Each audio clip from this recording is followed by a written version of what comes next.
عقیدہ حضور علیہ الصلوۃ کے بارے میں اور عقائد اہل سنت جو ہیں جو لازمی ہیں، بالخصوص جو لازم عقائد ہیں، جب تک ان پر انسان کا پورا اعتماد نہیں ہوگا، جب تک ان پر تصدیق بالقلب نہیں ہوگی، جب تک انسان کا عقیدہ مضبوط نہیں ہوگا، نماز تب بنے گی جب عقیدہ مضبوط ہوگا ذات رسالت پہ، روزہ تب بنے گا جب ذات رسالت پہ عقیدہ مضبوط ہوگا۔ کہا بھئی عقیدے کی بات ہے نا، یہ عقیدے کو چھوڑو، ایک ہو جاتے ہیں لیکن عقیدے کو چھوڑنا کہاں سے ثابت ہو گیا؟ عقیدہ ہماری بنیاد ہے، عقیدہ ہمارا ایمان ہے، ہمارا عقیدہ اہل سنت دنیا میں بھی ہماری پہچان ہے، قبر میں بھی ہماری پہچان ہے، اور قیامت کے دن بھی اہل سنت کے جگمگاتے چہرے نور آنکھوں پہ تو چہروں پہ اجالے ہوں گے۔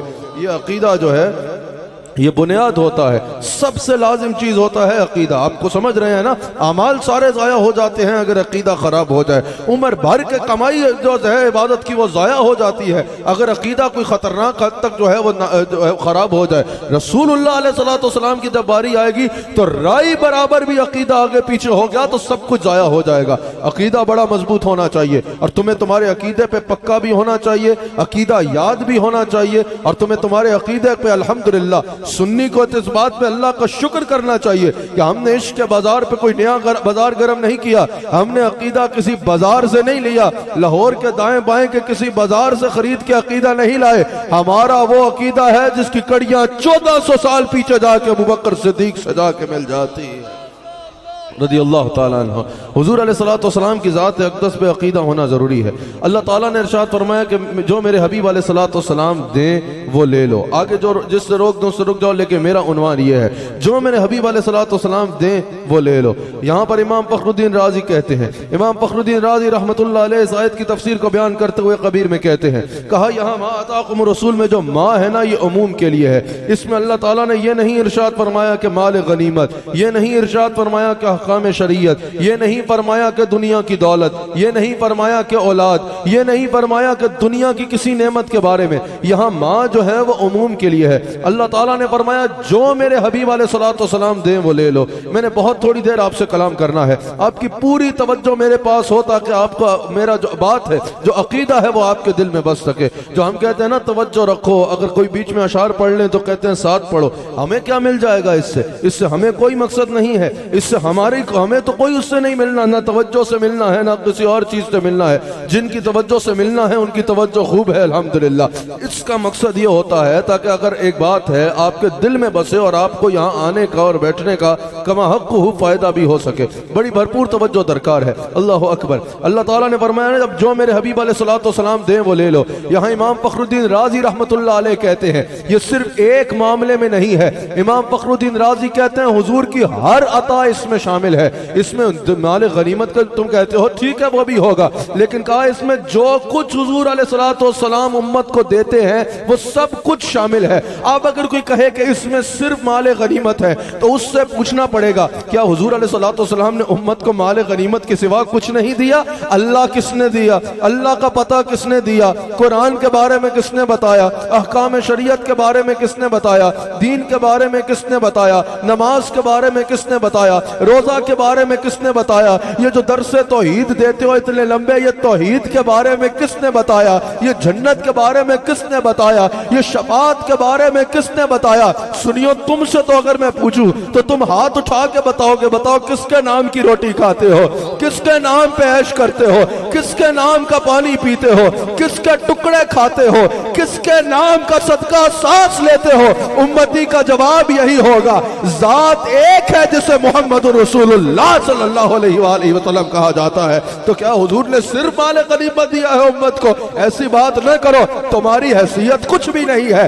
امام فخر الدین رازی کہہ رہے ہیں کہ جو کچھ نبی علیہ السلام نے امت کو دیا وہ سب ادھر ماں میں شامل ہے، یہ عموم کے لیے ہے۔ پتا چلا کہ یہاں صرف یہ نہیں کہا جا رہا جو حبیب دیں وہ لے لو۔ فخر الدین رازی کہہ رہے ہیں، مبصرین کہہ رہے ہیں یہ تو دروازہ بھی بتایا جا رہا ہے، اگر نعمت چاہیے تو مصطفیٰ کے پاس چلے جانا، دے تو لے لینا، اولاد چاہیے دینے والا اللہ لیکن مصطفیٰ کے پاس چلے جانا، وہ اللہ سے لے کے دے گے۔ رزق چاہیے تو مصطفیٰ کے پاس چلے جانا، دینے والا اللہ لیکن اللہ تقسیم کرنے کی ذمہ داری مصطفیٰ کی لگا چکا ہے۔ عقیدہ اللہ یہی ہوگا، خالق بھی اللہ، مالک حقیقی بھی اللہ، دینے والا بھی اللہ، خزانے بھی اس کے، لیکن اللہ تقسیم کرنے کی ذمہ داری مصطفیٰ کو لگا چکا ہے اور ہمیں مصطفیٰ کا دروازہ دکھا چکا ہے۔ اب ہم مصطفیٰ کے پاس جو جا کے سوال کرتے ہیں نا، وہ اپنی طرف سے نہیں کرتے، اللہ کے بطالے پہ کرتے ہیں۔ جیسے اعلیٰ حضرت نے کہا وہی رب ہے جس نے آپ کو ہمت الکرم بنایا، ہمیں بھیک مانگنے کو آپ کا آستاں بتایا، تجھے حمد ہے خدایا، تجھے حمد ہے خدایا۔ بات سمجھ آئی کہ نہیں آئی؟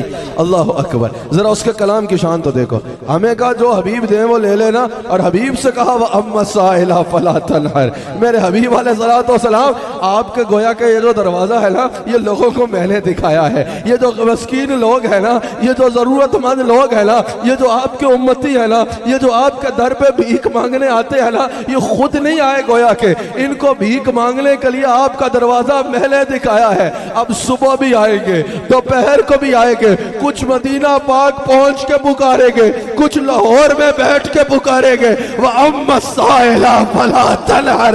حبیب کسی سائل کو خالی نہ بھیجنا، یہ تمہاری شال کے چھایا نہیں۔ اللہ اکبر، کیا بات ہے یار میرے مصطفیٰ کی، کیا بات ہے میرے مصطفیٰ کی۔ حبیب کسی سائل کو دروازے سے خالی نہ بھیجنا۔ اب اگر سوال کرے بھئی کہ رسول اللہ علیہ الصلوۃ سے کیا کیا مانگا جا سکتا ہے، کتنا مانگا جا سکتا ہے؟ اتنا ہے کہ سب کو عطا کر دے۔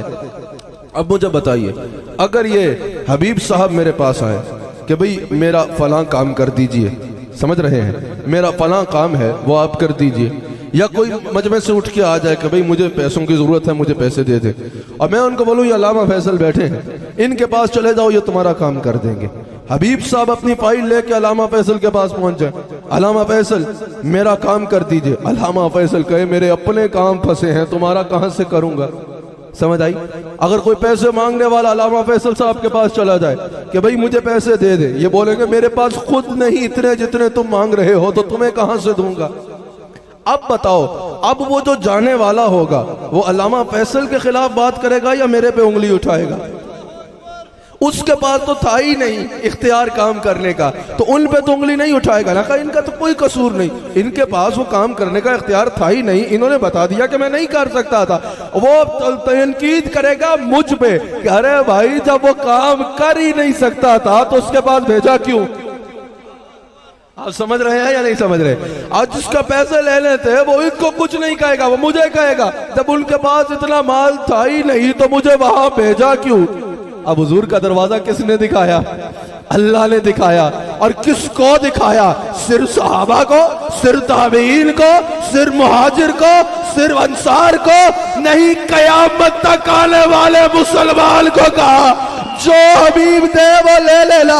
لاہوریوں اس کے لیے ضروری تھا کہ اللہ رسول کو اتنے خزانے دے کہ ساری دنیا بھی رسول کے دروازے پہ آ جائے، مانگنا شروع کر دے، رسول سب کو ان کی مانگ کے مطابق ہی دے دے، تو رسول کے خزانے ختم نہ ہو۔ تو یہی تو ہے بات، اللہ نے سارے خزانوں کے منہ رسول کے آگے کھول دیے، ساری سلطنت میں اختیار رسول کو دے دیا، سارے خزانوں پہ قبضہ مصطفیٰ کو دیا، پھر اپنی مخلوق سے کہا جو چاہیے وہ ان کے پاس چلے جانا، سب ان کو دے دیا ہے۔